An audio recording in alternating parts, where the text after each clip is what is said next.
Combien d'entre vous ont perdu leur temps à être fâchés? Est-ce que ça vous a fait du bien? Est-ce que ça vous a fait un petit peu de bien? Ça n'a pas changé votre ennemi non plus.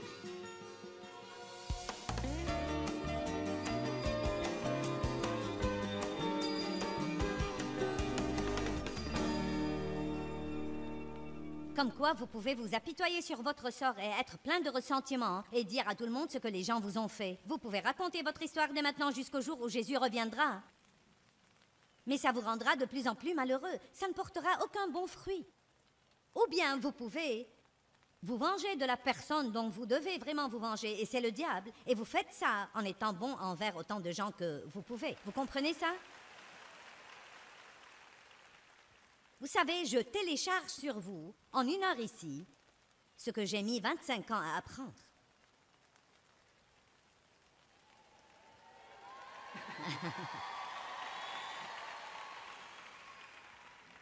J'espère vraiment que vous pourrez comprendre la puissance de ce que je vous dis. Dans Actes 10, 38, la Bible dit « Voyez comment Dieu a oint Jésus de Nazareth du Saint-Esprit et de force, et qu'il allait de lieu en lieu faisant du bien. » J'aime ça. C'est la simplicité de la vie chrétienne. Ne laissez pas le diable devenir une pierre d'achoppement pour vous, pour être offensé au travail, et offensé à l'église, et offensé dans votre foyer, et offensé par votre mari ou par votre femme, et offensé par vos enfants, et offensé. Prenez la décision aujourd'hui de surmonter la colère et le non-pardon, et de travailler pour être une bénédiction partout où que vous alliez.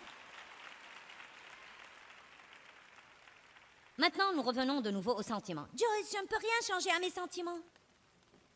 Regardons Éphésiens 4, 26, et je partagerai avec vous un exemple que vous comprendrez. Verset 26. Quand vous vous mettez en colère, ne péchez pas. Vous n'aimez pas ça? Quand vous vous mettez en colère, ne péchez pas. Donc ce n'est pas la colère qui est le péché.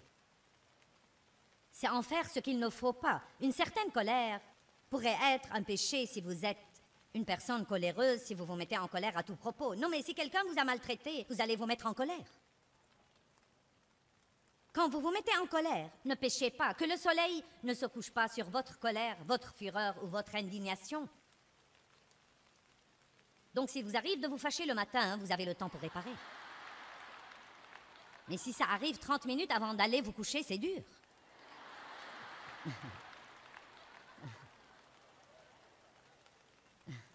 Vous savez, quand Dieu dit des choses comme ça, il ne plaisante pas. N'allez pas au lit fâché. N'allez pas vous coucher fâché. On ne sait jamais quelle porte ça ouvre à l'ennemi. Mais je ne peux rien changer à mes sentiments. Peut-être que vous ne pouvez rien changer à vos sentiments, mais vous pouvez maîtriser ce que vous faites.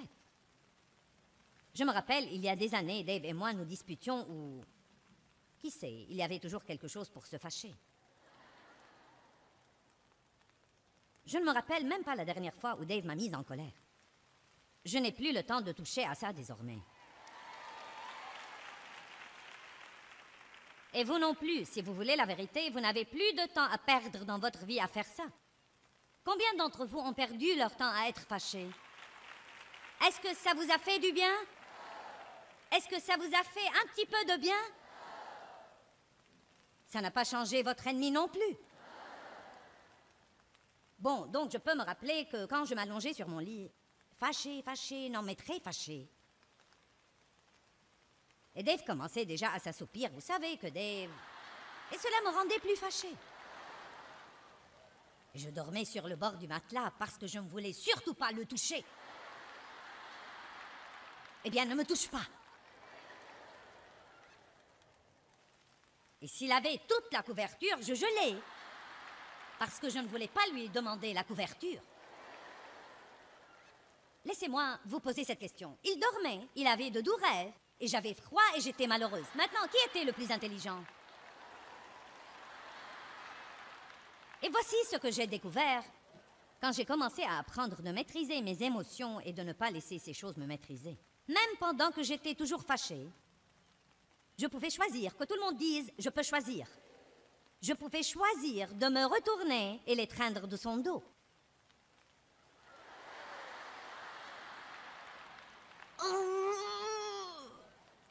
Dieu ne m'oblige pas à faire ça. S'il te plaît. Mais vous savez, quand je le faisais, je me sentais tellement libérée. Vous vous sentez tellement libéré quand vous faites ce qu'il faut. Et c'est un si lourd fardeau quand vous savez au très fond de vous que vous êtes idiot et têtu et rebelle et vivant selon vos émotions. Vous pouvez prier pour quelqu'un, n'attendez pas d'en avoir envie. Quand je prie que mes ennemis soient bénis, je dois dire à Dieu, je ne peux même pas te dire que je veux qu'ils soient bénis, mais je vais prier.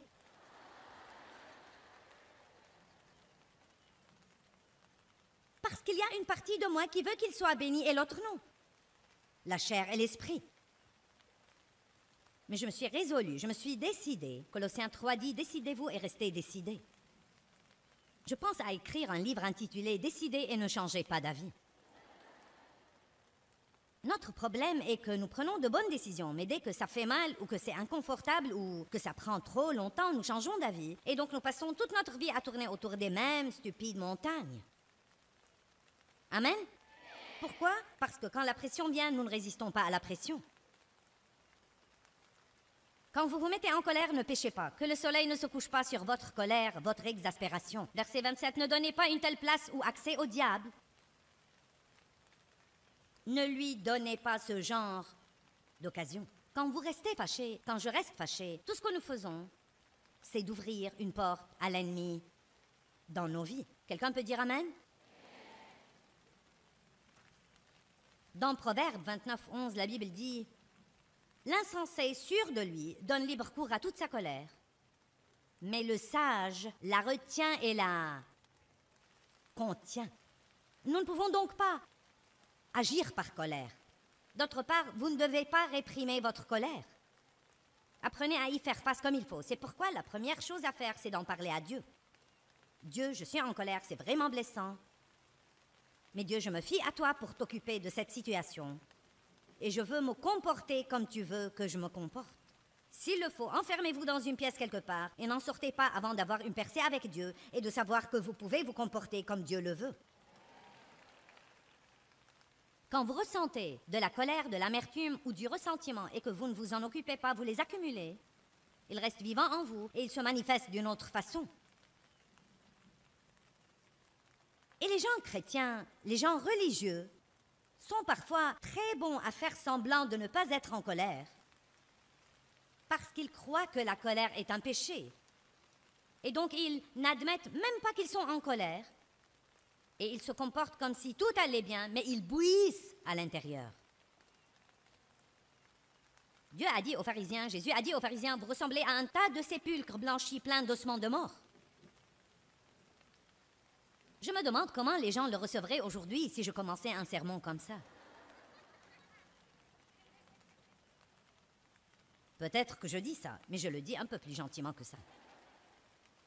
Notre réalité est en nous. Ce n'est pas ce que nous feignons devant les autres. Notre réalité est ce qui se passe à l'intérieur de nous. C'est nos motifs, nos pensées, nos attitudes. Et je peux feindre autant que je veux que je suis la personne la plus sainte dans le voisinage, mais si mon cœur est plein d'amertume et de ressentiment, ce n'est pas agréable à Dieu. Et ça va se manifester d'une certaine façon. Peut-être dans la dépression. Peut-être que ça se manifeste dans différentes dépendances. Et ça peut aller des dépenses excessives, à l'excès de table, à beaucoup de choses différentes. Dans beaucoup des problèmes que les gens ont aujourd'hui, la racine du problème est la colère. Vous pouvez même être en colère à cause de la tournure qu'a prise votre vie. Je ne crois pas que la vie a été juste. J'ai essayé de faire ceci et cela, rien ne marche jamais pour moi. La pire chose à faire, c'est de vous mettre en colère à cause de ça. Vous dites, mais ça fait mal, je sais. Mais si vous faites ce qu'il faut, Dieu apportera une récompense et une rémunération. C'est pourquoi je faisais de gros efforts pour vous faire comprendre hier soir que Dieu récompense ceux qui le recherchent diligemment. Vous avez écouté de bons trucs ce week-end. Et si vous les mettez en pratique, vous aurez alors une récompense incessamment. Mettons la parole en pratique et ne l'écoutons pas seulement.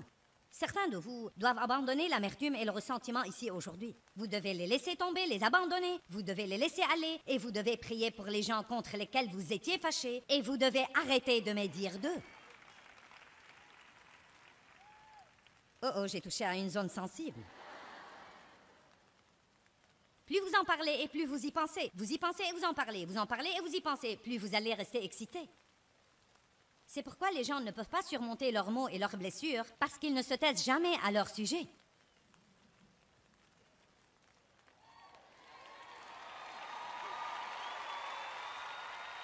Tout ce que ça fait, c'est de vous garder excité. Si vous allez parler de vos problèmes, veillez à avoir un but. Je parle de choses qui me sont arrivées, mais je le fais pour aider les gens. Je ne le fais pas parce que je suis pleine de ressentiment ou fâchée. Faites face à vos sentiments. Faites face à votre colère. Pensez logiquement. Ne pensez pas toujours à ce que quelqu'un vous a fait. Pensez plutôt à ce qu'il aurait traversé dans sa vie et qui l'aurait amené à le faire. Votre capacité de choisir est ce qui vous met sur pied d'égalité avec toutes les autres personnes.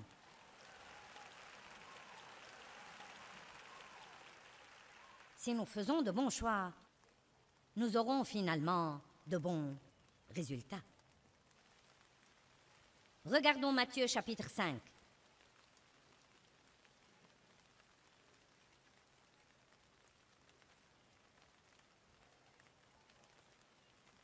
À partir du verset 10. Il dit « Béni, heureux, à envier et spirituellement prospère, dans l'état où l'enfant de Dieu régénéré se réjouit et trouve la satisfaction dans la grâce de Dieu et dans le salut. » C'est très long, mais il dit essentiellement que vous êtes vraiment bénis, quelles que soient vos conditions extérieures, quand vous êtes persécutés pour avoir fait ce qui est bien. Bien sûr, vous n'applaudissez pas. Je comprends. Ça ressemble à quelque chose qui a du mal à rentrer. Oh, vous êtes si bénis quand vous faites ce qu'il faut et vous êtes maltraités. Nous ne pouvons même pas comprendre ça.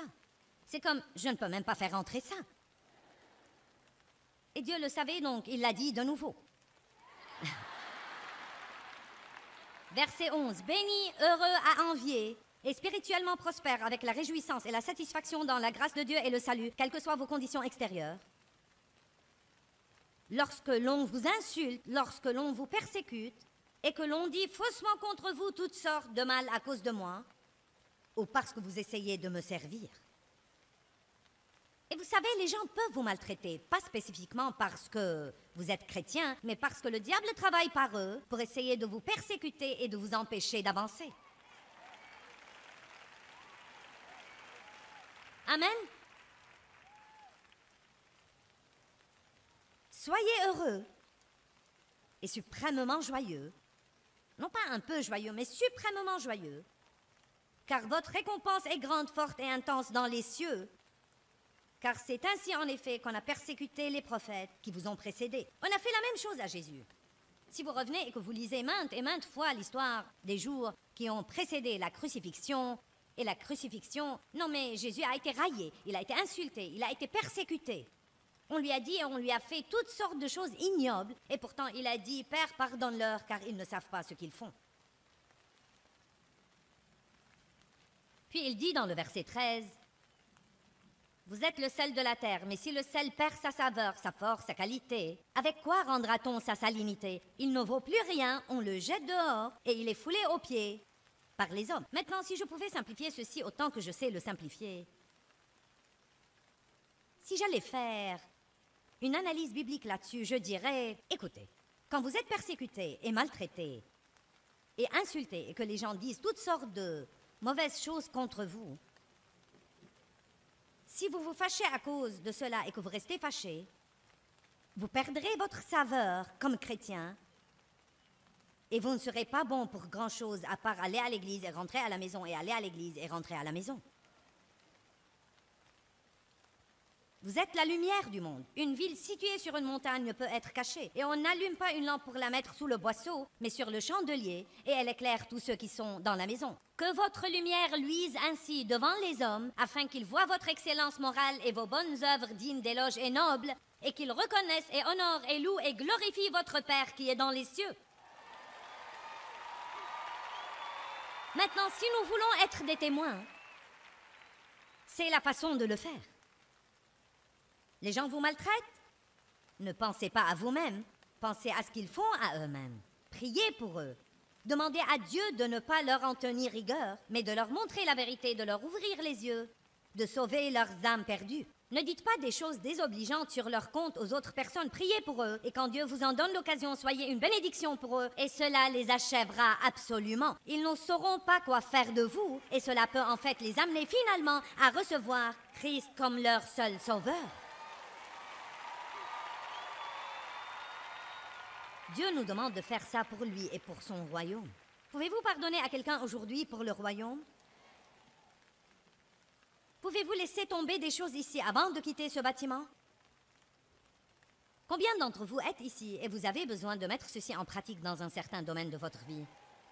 Non, mais nous en avons tous besoin de façon générale, mais je dis, combien d'entre vous en ce moment seraient francs et diraient, il y a quelqu'un contre qui je suis fâché, j'ai ce genre de truc dans mon cœur, et il est temps qu'il s'en aille. Maintenant, je ne vous demanderai pas de regarder autour de vous parce que je ne veux embarrasser personne, mais c'était 80% de la foule.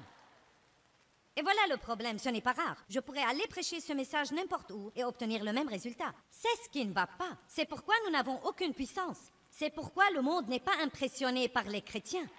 Il va falloir plus d'un autocollant et d'une croix accrochée à votre cou. Nous devons avoir du fruit. Nous devons laisser notre lumière luire. Et la première chose que nous devons faire, c'est de commencer par dire que la chose la plus importante est l'amour. Et vous n'aimez pas quand vous êtes plein de ressentiment et de non-pardon. Vous pourriez avoir 50 occasions toutes les semaines d'être offensé, et chaque fois que vous le serez, je veux que vous alliez quelque part et que vous disiez à haute voix « Je ne vais pas rester fâché ». Commencez à répondre au diable et à établir quelques directives.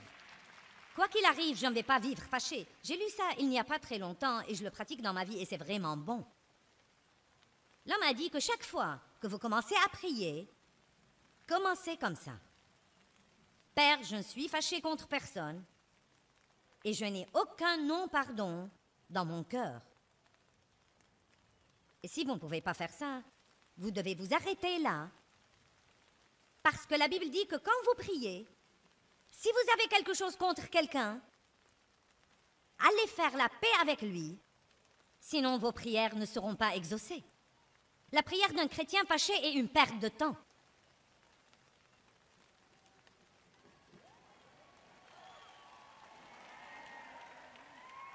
Eh bien, je ne comprends pas pourquoi Dieu ne répond pas à mes prières.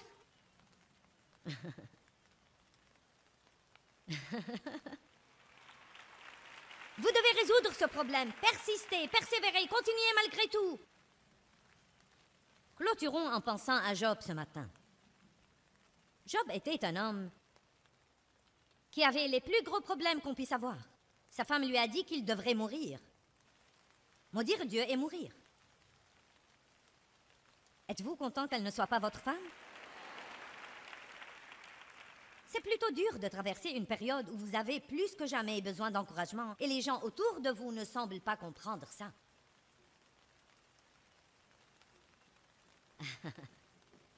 Eh bien, vous ne savez pas ce que je ressens. Non, ils ne savent pas. Ils sont absorbés dans leurs problèmes, souhaitant que quelqu'un sache ce qu'ils ressentent. Vous ne savez pas ce que je ressens. Eh bien, même quand les gens ne savent pas, il y a une personne qui sait toujours, et c'est Dieu. Il comprend toutes choses, il voit toutes choses, et il sait toutes choses. Il recueille nos larmes dans son outre. Dieu sait, il voit et il prend ça à cœur. Amen. Job était... Ses amis n'ont rien fait à part le critiquer. Pendant qu'il faisait cela, la Bible nous dit clairement qu'avant ce temps-là, avant cette grande épreuve qu'il a endurée, il avait entendu parler de Dieu, mais à la fin, il a dit « Mais maintenant, mon œil t'a vu. » Vous savez, quand vous commencez à connaître Dieu, dans vos périodes difficiles, pas dans vos bons moments, quand vous n'avez personne d'autre que Dieu, quand personne ne peut vous aider sauf Dieu. Ne méprisez pas ces jours-là, ils sont si précieux pour vous. Je sais que Dieu peut changer une vie. Je sais qu'il prend la tragédie et la transforme en triomphe. Je sais que nous ne devons pas être des victimes pour toujours. Je le sais parce que je l'ai expérimenté. Mais je n'aurais pas eu cette expérience si je n'avais pas persisté et persévéré. Je crois que quand je prêche quelque chose, il y a une onction pour faire que ça se produise dans la vie des auditeurs. Et donc, je crois qu'il y a une onction qui vient sur vous et qui vient sur les gens qui nous regardent à la télévision, qui va faire que ça se produise dans notre vie. Je crois vraiment que ce que nous prêchons, les paroles sont ointes. Vous n'êtes pas venu ici aujourd'hui parce que vous avez voulu voir la dame de la télévision. Dieu avait une parole pour vous. Comme quoi, il est temps de surmonter la colère. Et donc, dans Job 42, 8 jusqu'à 10, je crois que pour avoir l'effet escompté, nous devrions prendre le temps de lire à nouveau la douleur dans la vie de Job.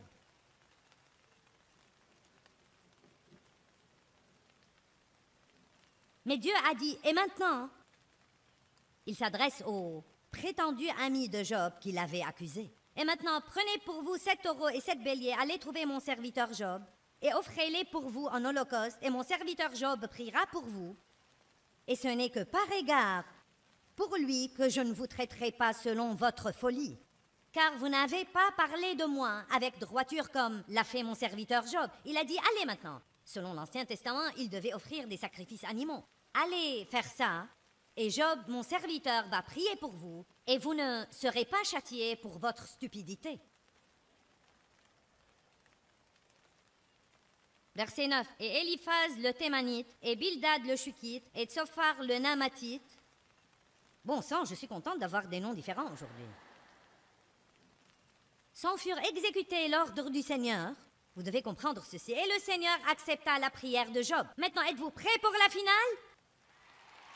Et, après que Job ait prié pour ses ennemis qu'il avait ignoblement maltraités, et le Seigneur rétablit les affaires de Job et restitua sa fortune quand il eut prié pour ses amis. Et le Seigneur porta au double tous les biens de Job. Eh bien, je prie que l'émission d'aujourd'hui vous motivera à surmonter la colère et le non-pardon. Il est temps de récupérer votre vie. Rappelez-vous que le non-pardon vous fera toujours plus de mal qu'il ne fera aux autres.